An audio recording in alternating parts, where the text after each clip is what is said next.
Maybe you have served a crooked boss, a boss who keeps shortchanging you, a boss who keep, shifting goals.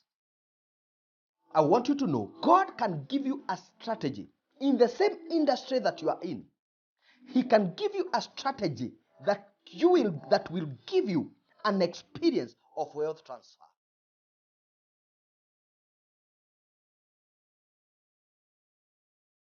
Welcome to the Wisdom Talks. I'm Joe Wisdom. Uh, Much appreciate your support, your feedback, and knowing also that you're following us and you're liking what you're doing. Thank you for your great encouragement. Those who are writing to us, those who are calling us, we are so much humbled that you are part of what God is doing even in these days. Our work is to inspire you. Our work is to push you to the next level. Our work is to walk the journey with you, even as you become an encouragement to us. We have been looking at dynamics of kingdom wealth, and we have been looking at how, in our first episode, we were able to look at how wealth was transferred to Babylon, from kingdom to Babylon, and how the king of Babylon invaded Jerusalem, took the articles of gold, silver, and precious things, and took them to Babylon. And we saw that he even took strong men, artisans, skillful men, commanders, and took them captive to go and work in Babylon. We have so many bright minds who have been taken captive in Babylon. And that is why we are now invading. Our responsibility as believers is to invade Babylon and get back what belongs to us. When we as believers are walking in poverty, when we are borrowing, that is not the will of God. The will of God is for us to walk in power, in authority, in dominion, as we saw in Genesis 1:28, that when God created man, he blessed him.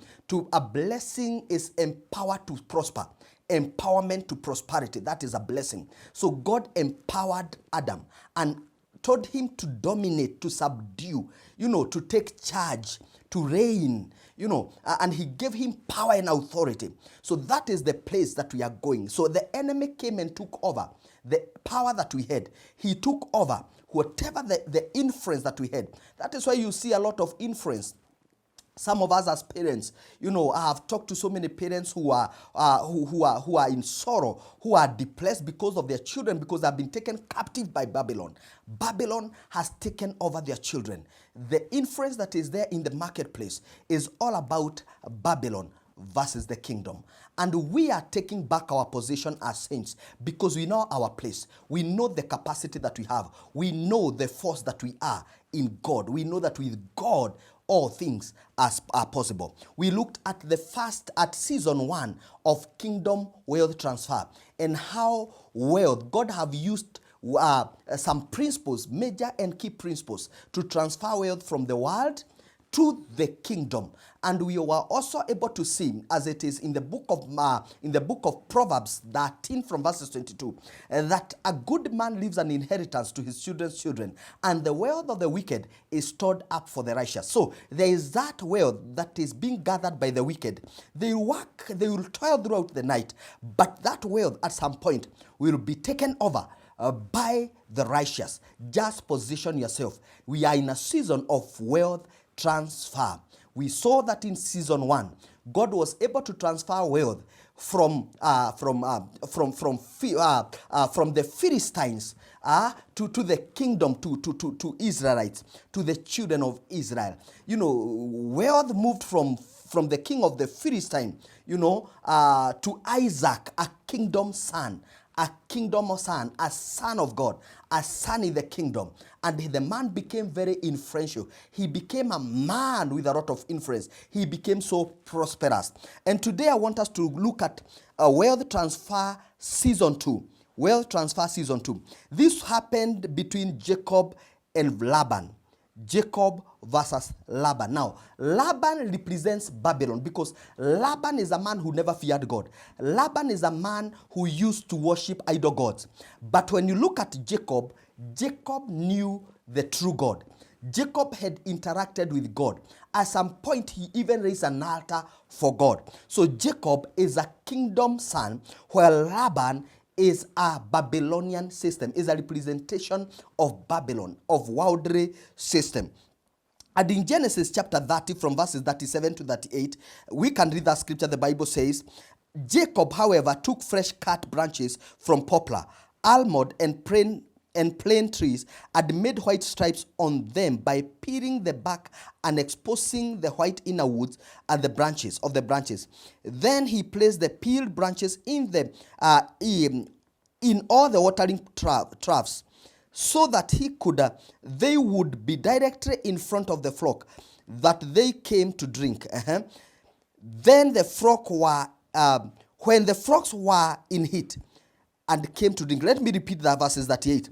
Then he placed the peeled branches in all the watering troughs, so that they would be directly in front of the flock when they came to drink, when the flocks were in heat and came to drink. So what you are saying is, we see this man Jacob, God giving him what we call a divine strategy.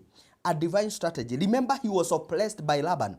Laban shortchanged him for a very long time. Remember, he was sent there by his father to go and get a wife. But when he gets to Laban, his uncle, Laban tells him that you have to work for 7 years to get the wife of your choice, to get this woman that you want for a wife.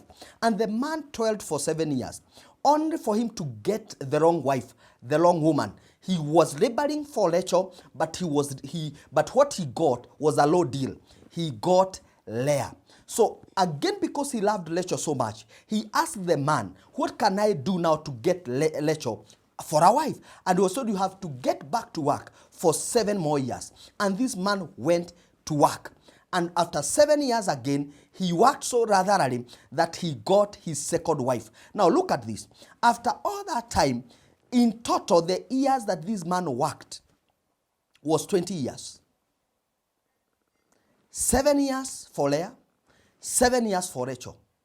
And after that, this man called Laban wanted to send this man away empty-handed. Actually, at some point, Jacob says that you shortchanged me. You changed my wages 10 times. So he kept on shifting goals until that time where Jacob decided to go and to leave his uncle's place. That is when God gave him a divine strategy. And there's a strategy that you have just read from Genesis 30 from verses 37. He used what we basically call animal husbandry. And the stripes animals became his part of wealth. The man left Laban very wealthy. So God can give you a strategy in the same industry that you are in. He can give you a strategy that will give you an experience of wealth transfer. Maybe you have served a corrupt system. Maybe you have served a crooked boss. A boss who keeps shortchanging you. A boss who keep, shifting goals. I want you to know that God can give you a strategy. And I have seen that happen. Some people are in oppressive systems. And at some point you don't even know wewe utatokelezea wapi. Hata ile kitu unalipwa huwezi hata jisaidia. But I want you to know that you can call upon the God of Jacob, who gave Jacob a divine strategy. God can give you a strategy in what you are doing or what you want to do that will make you walk in great wealth. That is Wealth Transfer Season 2. You can ride on the wings of divine strategies. Number 3, Wealth Transfer Season 3. Wealth Transfer Season 3 is what we call God's seed in trouble. You remember Joseph in Egypt? Joseph was in Egypt. And this man was sold by his brothers. At some point, the man became very lonely because he was even scandalized and imprisoned. But can I tell you what?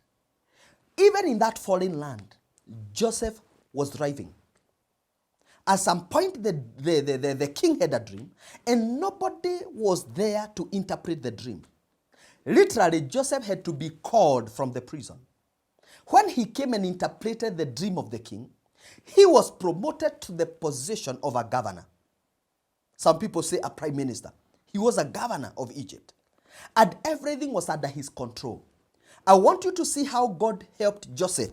In the book of Genesis 41, from verses 33, the king demands, where else can we find a man who have such wisdom as Joseph?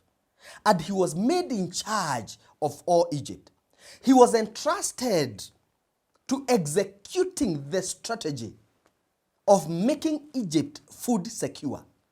I want you to know that you can use your God-given gifts, because basically Joseph used his gifting, the gifting of interpretation of dreams. He used that, and that is what God used actually to transfer wealth from Egypt and to the children of Israel. Did you remember? Can you remember actually that is how the children of Israel came to Egypt? Because of how influential Joseph was. The only place that was food secure was Egypt. And therefore, when the brothers of Joseph came looking for food, Joseph asked them to relocate. And they came. Actually, they were allocated land in a place called Goshen. And these people began prospering. Until now, a king who never knew Joseph came into power and felt threatened because these guys were literally controlling the economy of Egypt. That means that these people were able to control. They were in dominion. They dominated Egypt. And the king of Egypt felt threatened. And that is how again they captivated them. They took them as captives. And later on Moses was to deliver them. So wealth transfer season 3 is how now God, using Joseph, interpretation of dreams is gifting, made the children of Israel become very influential even in a foreign land.